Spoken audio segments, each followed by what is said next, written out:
তারেক রহমানের উপর আস্থা রাখতে চায় ভারত, খালেদা জিয়ার প্রতি শ্রদ্ধা সেই বার্তার ইঙ্গিত।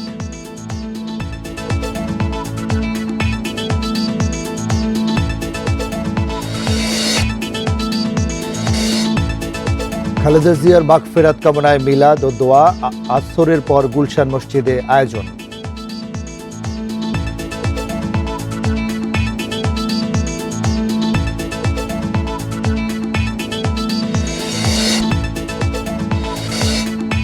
মিথ্যা মামলায় কারাবাসের স্মৃতি কাদায় খালেদা জিয়ার আইনজীবীদের প্রতিহিংসার শিকারের দাবি।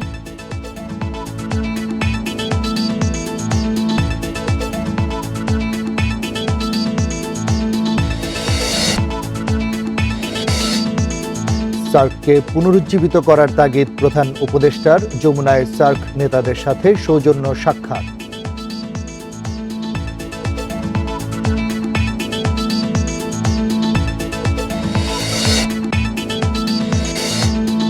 চট্টগ্রাম বন্দরে বছরে কন্টেইনার হ্যান্ডেলিং ছাড়ালো ৩৪ লাখ, চলমান প্রকল্পগুলো দ্রুত শেষ করার পরামর্শ।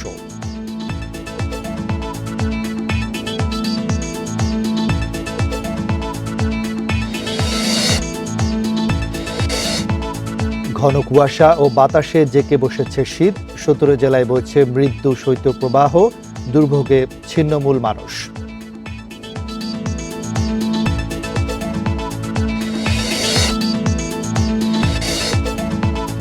বিপিএলে দুপুরে ২টায় চট্টগ্রামের বিপক্ষে নামছে ঢাকা, সন্ধ্যা ৭টায় সিলেটের মুখোমুখি হচ্ছে রংপুর।